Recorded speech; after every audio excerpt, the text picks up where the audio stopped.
délivrance. Qui dit Amen? Qui dit Amen? Aujourd'hui, c'est ta délivrance. Amen. Sans plus tarder, nous allons passer à la parole de Dieu.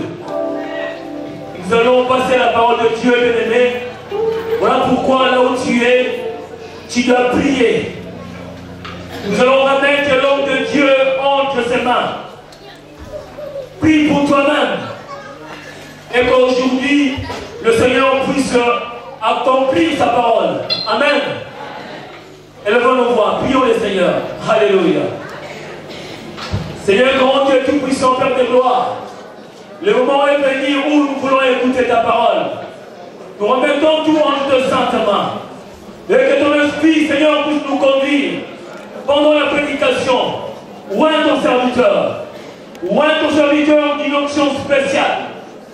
Seigneur, je ramène toutes les pensées captives à l'obéissance de ton nom, Seigneur. Sois béni, ô grand Dieu. Sois glorifié, ô grand Dieu. C'est dans le nom de Jésus, qui est notre Seigneur et Sauveur, nous t'avons ainsi prié. Amen.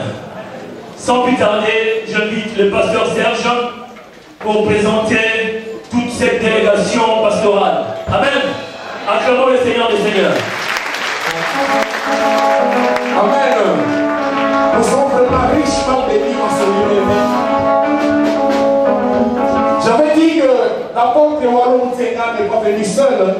Il accompagnait d'une très grande délégation. Amen. Moi, je salue aussi tous les hommes de Dieu qui sont parmi nous. Que Dieu vous bénisse pour votre encouragement et votre soutien. Amen. Avant qu'on puisse écouter l'orateur principal, nous voulons écouter un homme de Dieu puissant. J'avais dit ici en ce lieu, nous avons un grand invité. J'avais dit hier, pour ceux qui n'étaient pas là, il y a un homme de Dieu qui est parmi nous. Il est président des églises de réveil de Bruxelles. Amen. Nous voulons que son passage ne soit pas inaperçu. Nous voulons aussi l'écouter pendant quelques minutes. Il va nous exhorter. Amen. Et après moi, je vais inviter l'orateur principal, c'est Maman Moutibo, pour le travail. Amen.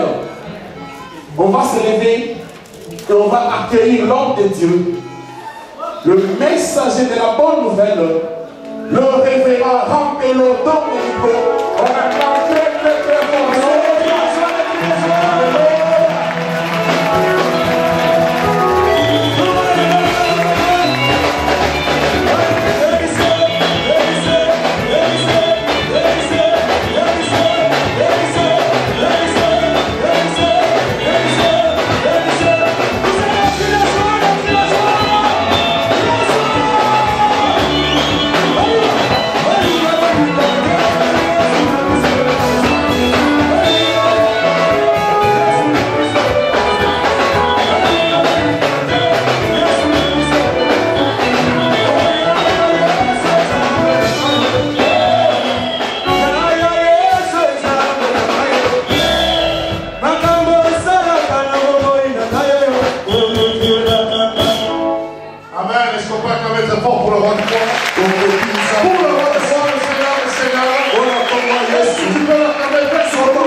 Jésus-Christ de Nazareth.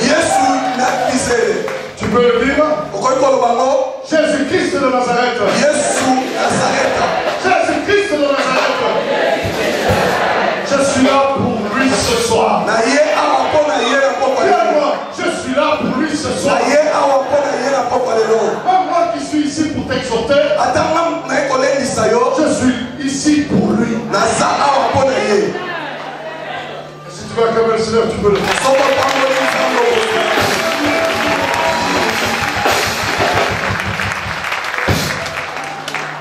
Alléluia. Amen. Merci. Pour l'hospitalité, vous pouvez vous asseoir. Merci pour l'hospitalité, merci au pasteur Serge. Et au révérend Wallo. Il m'a demandé de partager avec lui un moment. Ici à Genève. Avec vous. Moi je viens de Bruxelles. Et Dieu fait grâce. Je voyage beaucoup ces derniers temps. Vous êtes prêts à écouter? Je ne vais pas donner tout mon témoignage, c'est impossible. Il faudrait 3 soirées pour le faire. Alors je vais le laisser avec 10 minutes. Et vous expliquer d'où je viens. Comme je vous ai dit, ceux qui étaient là hier soir, j'ai dit que je suis né dans une famille africaine en 1991. Naissance spirituelle. Amen. Amen. Il y a 2 naissances. Il y a humaine et spirituelle. Mais la plus belle, c'est la spirituelle. J'entends pas. Et en 1991, j'ai connu le Seigneur à la Nouvelle Jérusalem de Bruxelles. Et puis on s'est détaché. Et puis le pasteur, le révérend en tout cas, Mouchibele, nous a laissé la liberté de commencer notre ministère. Et aujourd'hui nous avons une église de la Providence à Bruxelles, dont le ministère est en train de grandir. Et je peux vous dire qu'en 2 ans et demi, le Seigneur est en train de faire des grandes choses. Je bénis le Seigneur pour cela. Tout ça pour vous dire aussi que j'ai dit que j'étais marié. J'ai 3 enfants. Et j'ai une merveilleuse épouse. Je n'ai pas 36 femmes. Mais j'en ai une. Une femme. Et je l'aime.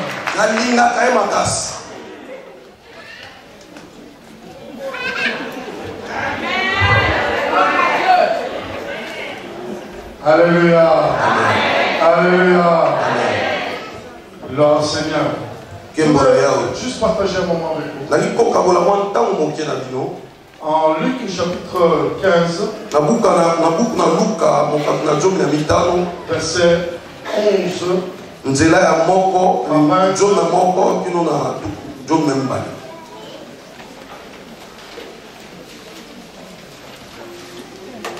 Vite. Tu pourrais. Vous avez dit amen si vous avez la parole. Amen. On va le lire vite. Il dit encore à un homme avec 2 fils.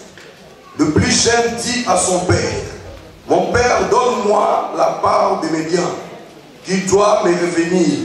Et le père leur partagea son bien. Peu de jours après, le plus jeune fils, ayant tout ramassé, partit pour un pays éloigné, où il dissipa son bien, en vivant dans le débauche. Lorsqu'il eut tout dépensé, une grande famine sévint dans ce pays, et il commença à se trouver dans le besoin. Il alla se mettre au service d'un des habitants du pays, qu'il envoya dans ses champs garder le pourceau.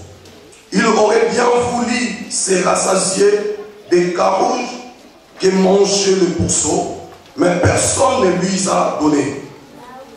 Étant rentré en lui-même, il dit: combien d'ouvriers chez mon père ont du pain en abondance, et moi, ici, je meurs de faim. Je me lèverai, j'irai vers mon père, et je lui dirai: mon père, j'ai péché contre toi, le ciel est contre toi. Je ne suis plus digne d'être appelé ton fils, traite-moi comme l'un de tes ouvriers. Et il s'éleva et alla vers son père. Comme il était encore loin, son père le vit et fit émis de compassion, et il courut, se jeta à son cou et l'embrassa. Parole du Seigneur. Amen.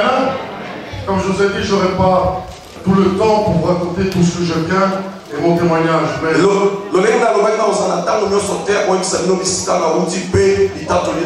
en 10 minutes, je vais essayer de vous expliquer. J'étais comme ce fils prodige. Je suis né dans une famille chrétienne. Mon papa était un ancien d'église. Jusqu'à être pasteur. Mais à l'âge de 13 ans, quand j'ai eu 13 ans,